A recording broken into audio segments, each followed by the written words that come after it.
Pesugihan pedagang emas di pasar, sesajen ayam cemani di Gunung Kawi. Di sebuah kota kecil yang terletak di Jawa Timur, kehidupan berjalan lambat. Di antara deretan toko yang menjajakan barang-barang sehari-hari, ada satu toko yang mencolok meski dalam kesederhanaannya, toko emas milik Pak Dorman. Toko ini bukanlah tempat yang megah, hanya sebuah bangunan sederhana dengan atap genteng merah dan dinding cat yang mulai pudar. Di depan toko, terdapat etalase kaca yang dipenuhi dengan perhiasan emas, cincin, kalung, dan gelang yang berkilau, meski kualitasnya hanya biasa-biasa saja. Pak Dorman adalah seorang pria berusia 45 tahun, dengan tubuh gemuk dan wajah yang selalu tampak lelah. Setiap garis di wajahnya menggambarkan perjuangan hidup yang panjang. Matanya yang berkantung hitam menandakan kurangnya tidur, terjaga setiap malam memikirkan bagaimana cara mengatasi beban hidup yang semakin berat. Rambutnya yang mulai memutih menunjukkan bahwa waktu tidak berpihak padanya. Tangan Pak Dorman kasar dan penuh luka kecil, hasil dari tahunan menggosok dan merawat emas yang ia jual. Meski telah berjualan selama bertahun-tahun, kehidupan Pak Dorman tidak pernah beranjak dari kata pas-pasan. Setiap hari, ia duduk di balik etalase, menunggu pelanggan yang jarang datang. Saat ada yang mampir, ia berusaha menawar dengan harapan bisa mendapatkan keuntungan lebih, meski seringkali harus menerima tawaran yang jauh di bawah harapannya. Ia memiliki impian untuk memiliki kehidupan yang lebih baik, mobil baru, rumah yang lebih besar, dan pendidikan yang layak untuk anak-anaknya, namun semua itu seolah hanya tinggal angan-angan. Keluarga Pak Dorman juga hidup dalam kesederhanaan yang menyedihkan. Istrinya, Bu Siti, adalah wanita yang lemah dan sering sakit-sakitan. Setiap kali ia melihat wajah istrinya yang pucat dan lemah, hati Pak Dorman terasa teriris. Ia merasa bersalah tidak bisa memberikan kehidupan yang layak bagi keluarganya. Kedua anaknya, Laras dan Arif, juga merasakan dampak dari kesulitan ekonomi yang melanda keluarga mereka. Laras, remaja putri yang cerdas dan penuh bakat, harus menunda mimpinya untuk melanjutkan pendidikan, sementara Arif, anak laki-lakinya yang masih kecil, harus puas dengan mainan sederhana yang didapat dari sisa uang jajan yang diberikan ayahnya. Hutang-hutang menumpuk dan menjadi beban pikiran yang terus-menerus menghantui Pak Dorman. Setiap malam, saat semua anggota keluarganya terlelap, ia duduk sendiri di ruang tamu, memikirkan cara-cara cepat untuk kaya. Ia mulai membayangkan berbagai jalan pintas yang bisa membawa keberuntungan, meski ia tahu bahwa banyak dari itu berisiko tinggi. Suatu hari, ketika suasana hati Pak Dorman sedang tertekan, seorang teman lama bernama Mas Ruli datang menjenguk. Mas Ruli adalah seorang yang dikenal sangat religius dan selalu memberi nasihat bijak. Ia sering mengingatkan Pak Dorman untuk bersabar dan tidak terjebak dalam godaan jalan pintas. Namun, kali ini, saat Mas Ruli melihat ekspresi putus asa di wajah Pak Dorman, ia merasakan ada yang berbeda. "Aku lelah, Ruli. Aku mau cari cara cepat, apapun itu," keluh Pak Dorman, suaranya parau. Mas Ruli menggelengkan kepala, wajahnya menunjukkan rasa prihatin yang mendalam. "Jangan coba-coba main dengan yang haram, Dorman. Nanti malah celaka." Namun, kata-kata Mas Ruli hanya masuk telinga kiri, keluar telinga kanan. Pak Dorman merasa terjebak dalam labirin kesulitan, dan harapan untuk keluar dari situ semakin menipis. Kekecewaan dan keputusasaan menghantuinya setiap malam, dan ia merasa tidak ada jalan lain selain mengambil risiko. Dengan latar belakang kehidupan yang penuh tekanan, cerita ini dimulai, menggambarkan bagaimana keserakahan dan keputusasaan bisa membawa seseorang ke jalan yang berbahaya. Pak Dorman, dengan segala masalahnya, menjadi simbol dari banyak orang yang terjebak dalam kesulitan, mencari jalan keluar meski harus mengorbankan nilai-nilai yang seharusnya dijunjung tinggi. Ketidakpuasan dan ketidakberdayaan ini menjadi benih dari konflik yang akan mengubah hidupnya selamanya. Malam itu, suasana di kota kecil tempat Pak Dorman tinggal terasa mencekam. Bulan purnama bersinar terang, namun awan gelap berarak cepat, seolah hendak menyelimuti cahaya bulan yang memancarkan harapan. Angin malam berhembus pelan, membawa aroma kopi dari warung kopi yang terletak tak jauh dari toko emas Pak Dorman. Pak Dorman, setelah seharian berjuang di tokonya, memutuskan untuk duduk sejenak di warung kopi, mencari ketenangan dalam secangkir kopi pahit. Ia memilih tempat duduk di sudut yang sepi, jauh dari kerumunan pengunjung yang ramai bercengkerama. Gelas kopi yang hangat di tangannya tidak mampu menghangatkan hatinya yang dingin. Pikiran akan hutang-hutang yang menumpuk dan tanggung jawab sebagai kepala keluarga terus menghantuinya. Ia menatap kosong keluar jendela, melihat orang-orang berlalu lalang, tampak bahagia tanpa beban seperti yang ia rasakan. Tiba-tiba, seorang lelaki tua mendekatinya. Lelaki itu mengenakan baju lusuh yang tampak sudah lama tidak dicuci, dan di tangannya tergenggam tasbih yang terbuat dari biji-bijian. Wajahnya berkeriput, dan matanya memancarkan kehangatan sekaligus kebijaksanaan. Suaranya parau, seolah telah lama tidak berbicara. "Kau butuh uang?" "Iya," tanyanya langsung, membuat Pak Dorman terkejut. "Siapa kau?" Jawab Pak Dorman, mencoba menyembunyikan rasa curiga dan ketidaknyamanan yang menyelimuti hatinya. "Aku bisa membantumu, tapi kau harus berani," kata lelaki itu tenang, seolah mengetahui isi hati Pak Dorman tanpa perlu bertanya lebih jauh. Lelaki itu memperkenalkan dirinya sebagai Ki Joko, seorang dukun yang dikenal di kalangan masyarakat sebagai sosok yang bisa membuka jalan pesugihan. Dalam hati Pak Dorman, bayangan kekayaan segera muncul. Terlintas dalam pikirannya bagaimana hidupnya bisa berubah dalam sekejap. Namun, suara hati kecilnya berbisik, mengingatkannya akan nasihat Mas Ruli untuk tidak terjebak dalam jalan yang salah. "Apa maksudmu dengan membantu?" tanya Pak Dorman, berusaha terdengar skeptis meski rasa penasaran menggerogoti pikirannya. Ki Joko tersenyum, senyuman yang misterius dan penuh makna. "Kau pedagang emas, kan? Aku bisa buat emasmu laris. Tapi kau harus siap kehilangan sesuatu yang berharga."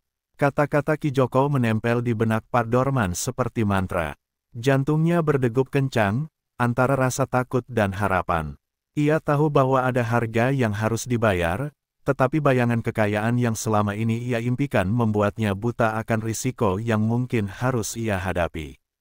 "Apa tumbalnya?" tanyanya, suara bergetar, seolah menantang takdir. Ki Joko menatapnya dalam-dalam, seolah ingin melihat ke dalam jiwanya. "Seseorang yang kau cintai." Pernyataan itu membuat Pak Dorman terdiam. Ia merasakan dingin menjalar di sekujur tubuhnya. Bayangan istri dan anak-anaknya melintas di pikirannya, membuat hatinya bergetar. Namun, keinginan untuk keluar dari kesulitan yang mendera mengalahkan segala rasa takut yang menghinggapi. Dalam hati, Pak Dorman mulai berpikir, apakah aku benar-benar siap untuk mengambil risiko ini? Apakah ada jalan lain untuk mendapatkan apa yang aku inginkan? Tetapi saat ia menatap wajah Ki Joko yang penuh keyakinan, semua keraguan itu perlahan-lahan memudar. Ki Joko kemudian memberikan petunjuk tentang ritual yang harus dilakukan. Ia mengisahkan tentang keajaiban yang bisa terjadi setelah melakukan upacara di Gunung Kawi, tempat yang dipercaya sebagai lokasi sakral untuk memanggil kekuatan gaib. Dengan setiap kata yang diucapkan, Pak Dorman semakin terpesona oleh ide kekayaan yang bisa diraihnya dalam waktu singkat. Setelah pertemuan itu, Pak Dorman pulang dengan pikiran yang berkecamuk.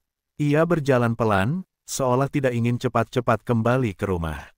Dalam benaknya, terbayang kehidupan baru yang bisa ia capai, tetapi di sisi lain, rasa takut akan konsekuensi dari perjanjian yang mungkin akan ia buat juga menggelayuti hatinya. Di rumah, suasana terasa hampa. Bu Siti sudah terlelap di ranjang, sementara Laras dan Arif sedang belajar di ruang tamu. Pak Dorman menatap keluarganya dengan tatapan penuh kerinduan dan rasa bersalah. Ia tahu bahwa keputusannya untuk mencari kekayaan bisa membawa malapetaka. Tetapi harapan untuk memperbaiki hidup mereka membuatnya terus melangkah maju. Kejadian malam itu menjadi titik awal bagi Pak Dorman, sebuah langkah berani yang mengarah ke jalan gelap. Keserakahan dan keputusasaan bersatu dalam hatinya, mendorongnya untuk mengabaikan peringatan yang ada, dan melangkah ke dalam dunia yang tidak ia pahami sepenuhnya. Dengan tekad yang menggebu, ia bersiap untuk melakukan ritual yang akan mengubah hidupnya selamanya. tanpa menyadari bahwa keputusan itu akan menjadikannya terjebak dalam jalinan takdir yang mengerikan. 2 minggu berlalu sejak pertemuannya dengan Ki Joko, dan pikiran Pak Dorman semakin terfokus pada ritual yang harus ia lakukan. Setiap malam, ia terjaga memikirkan persiapan yang harus dilakukan. Mimpinya diwarnai dengan bayangan kekayaan dan kesuksesan, tetapi juga dihantui oleh rasa bersalah yang kian mendalam. Ia berusaha meyakinkan dirinya bahwa semua ini untuk masa depan keluarganya, agar mereka tidak lagi hidup dalam kemiskinan dan kesedihan. Hari yang ditunggu-tunggu pun tiba. Suasana di kota terasa lebih tegang dari biasanya. Pak Dorman bangun lebih awal dari biasanya, merasakan getaran di dalam hatinya. Ia mengumpulkan semua barang yang diperlukan untuk ritual, kembang setaman, dupa hitam, dan seekor ayam cemani. Setiap benda memiliki makna dan tujuan yang dalam, dan Pak Dorman merasa seolah ia sedang mempersiapkan diri untuk menghadapi sesuatu yang lebih besar dari dirinya. Ketika matahari mulai terbenam, ia mengenakan pakaian yang bersih, meski sederhana, dan berangkat menuju Gunung Kawi. Perjalanan menuju gunung itu tidaklah mudah. Jalan berliku dan berbatu membuatnya harus berhati-hati. Namun, semangatnya mengalahkan segala rasa lelah. Ia berdoa dalam hati, berharap agar segala sesuatunya berjalan lancar dan membawa berkah. Sesampainya di kaki Gunung Kawi, Pak Dorman berhenti sejenak untuk mengatur napas. Suara alam yang hening dan aroma segar dari pepohonan memberikan suasana yang sakral. Ia melangkah perlahan menuju tempat yang telah ditunjukkan Ki Joko, sebuah area terbuka yang dikelilingi batu-batu besar dan pohon-pohon tinggi. Dengan penuh rasa hormat, Pak Dorman menata sesaji di atas batu datar yang bersih. Kembang setaman diletakkan dengan rapi, diikuti oleh dupa hitam yang dinyalakan, mengeluarkan asap yang melambung ke udara. Ayam cemani, simbol pengorbanan, diikat dengan hati-hati dan diletakkan di tengah sesaji. Ia menatap semua benda di hadapannya dengan rasa campur aduk, antara harapan dan ketakutan. Ki Joko tiba tak lama setelah itu, mengenakan pakaian tradisional yang terlihat mistis. Wajahnya tenang dan tatapannya tajam, seolah ia mampu membaca setiap pikiran dan perasaan yang mengalir dalam diri Pak Dorman. "Kau sudah siap?" tanya Ki Joko, suaranya tegas dan penuh wibawa. Pak Dorman mengangguk, meski sedikit bergetar di dalam hati. "Ya, aku siap." Ki Joko mulai memimpin ritual dengan membaca mantra dalam bahasa yang tidak dimengerti. Suaranya bergema di antara pepohonan, seolah memanggil kekuatan dari alam. Pak Dorman berdiri di sampingnya, mencoba untuk mengikuti setiap gerakan dan kata-kata yang diucapkan. Rasa percaya diri Pak Dorman mulai tumbuh, meski keraguan masih mencengkeram hatinya. Saat Ki Joko mulai mengucapkan kalimat-kalimat tertentu, Pak Dorman merasakan energi yang aneh menyelimuti mereka. Angin berhembus kencang, dan suara gemuruh dari jauh seolah menandakan bahwa sesuatu yang besar sedang terjadi. Dalam hati, Pak Dorman berdoa agar ritual ini benar-benar berhasil, berharap agar semua penderitaan yang telah ia alami selama ini segera terbayar dengan kekayaan yang melimpah. Setelah selesai membaca mantra, Ki Joko menunjuk ke arah ayam cemani. "Kini saatnya memberikan tumbal. Ingat, kau harus ikhlas. Jika tidak, kekayaan ini akan berbalik jadi petaka." Pak Dorman mengangguk, tetapi hatinya bergetar. Mengorbankan sesuatu yang berharga, seorang yang dicintainya, adalah beban yang sangat berat. Namun, bayangan masa depannya yang lebih baik dan hidup tanpa beban mengalahkan semua rasa takut itu. Dengan napas yang berat, Ki Joko melakukan upacara pemotongan, dan Pak Dorman menutup mata, berdoa dalam hati. Saat darah ayam mengalir, ia merasakan aliran energi yang kuat, seolah ada sesuatu yang terhubung antara dunia nyata dan dunia gaib. Setelah ritual selesai, Pak Dorman pulang.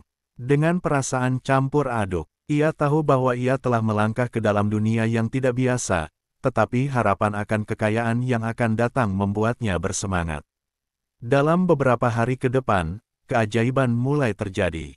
Toko emasnya yang sebelumnya sepi pembeli kini dipenuhi orang-orang yang datang untuk membeli perhiasan. Emas yang biasa susah laku kini laris manis.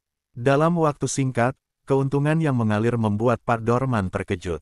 Ia bisa membeli mobil baru dan memenuhi kebutuhan keluarganya yang selama ini terabaikan. Namun, saat malam tiba, mimpi buruk mulai menghantuinya. Bayangan hitam selalu mengintai, dan suara bisikan terdengar jelas di telinganya, waktunya hampir tiba. Meskipun kehidupannya semakin membaik, rasa tidak nyaman terus menggerogoti pikirannya. Dalam keheningan malam, ia merasa seolah ada sesuatu yang mengawasinya. Tragedi pertama pun terjadi. Laras, putrinya yang cantik dan ceria, tewas dalam kecelakaan motor. Pak Dorman shock, tidak percaya bahwa ini bisa terjadi. Ia berlari ke rumah dengan perasaan hancur, merasakan duka yang mendalam. Ki Joko, ketika dihubungi, hanya berkata dengan tenang, itu bagian dari perjanjian. Pak Dorman mencoba membatalkan pesugihan, tetapi semua sudah terlambat. Setiap malam, ia terbangun dengan keringat dingin, terbayang akan perjanjian yang telah dibuatnya. Pikiran akan kehilangan yang lainnya menghantuinya, dan ia merasa terjebak dalam jaring yang ia sendiri buat. Kehidupan yang tampaknya semakin baik kini berubah menjadi mimpi buruk. Ia tidak hanya kehilangan putrinya, tetapi juga damai dalam hatinya. Ketika Arif, anak laki-lakinya, tiba-tiba sakit keras, Pak Dorman merasa dunia seolah runtuh. Dalam 3 hari, Arif pun meninggal, meninggalkan Pak Dorman dalam kesedihan yang mendalam dan penuh penyesalan. Bu Siti, istrinya, histeris dan tidak bisa menerima kenyataan. "Apa yang kau lakukan, Dorman?" teriaknya, menuntut jawaban atas semua yang terjadi. Namun, Pak Dorman hanya bisa diam, menyesali semua keputusan yang telah ia ambil. Dengan setiap kehilangan, ia semakin terpuruk dalam keputusasaan, berjuang untuk menghadapi kenyataan pahit bahwa semua yang ia inginkan kini menjadi bumerang yang menghancurkan hidupnya. Kegelapan menggelayuti hatinya, dan ia merasakan bahwa kekayaan yang didapatkan tidak sebanding dengan harga yang harus dibayar. 2 tahun telah berlalu sejak ritual di Gunung Kawi, dan dalam waktu itu, kekayaan Pak Dorman terus bertambah. Toko emasnya kini megah, dipenuhi dengan berbagai perhiasan yang berkilauan. Setiap hari, pengunjung yang datang untuk membeli emas semakin ramai, menjadikannya salah satu pedagang terkemuka di kota. Namun, di balik semua kemewahan itu, hidup Pak Dorman semakin terasa kosong dan hampa. Keberhasilan yang diraihnya datang dengan harga yang sangat mahal. Bu Siti, istrinya, tidak pernah bisa pulih dari kehilangan Laras dan Arif. Depresi yang menggerogoti jiwanya membuatnya sering terperosok dalam kesedihan yang mendalam. Makanan yang disiapkan di rumah menjadi semakin sedikit, dan suasana yang dulunya hangat kini tergantikan oleh keheningan yang menyakitkan. Pak Dorman merasakan rasa bersalah yang semakin berat setiap hari, tetapi ia tidak tahu bagaimana cara memperbaiki keadaan. Di tengah kesedihan, ia juga dikejar oleh mimpi buruk yang tak kunjung reda. Setiap malam, bayangan hitam itu muncul dalam mimpinya, semakin mendekat dan menuntut sesuatu darinya. Suara bisikan yang sama selalu terdengar, waktunya hampir tiba. Meskipun ia mencoba untuk mengabaikannya, rasa takut terus menyelimuti tidur Pak Dorman, membuatnya terbangun dengan keringat dingin dan jantung berdebar. Suatu malam, saat ia duduk sendirian di ruang tamu yang gelap, Ki Joko muncul di hadapannya. Wajah dukun itu tampak lebih menyeramkan dibandingkan saat pertama kali mereka bertemu. Aura mistis yang mengelilinginya membuat Pak Dorman merasakan getaran ketakutan yang tidak bisa diabaikan.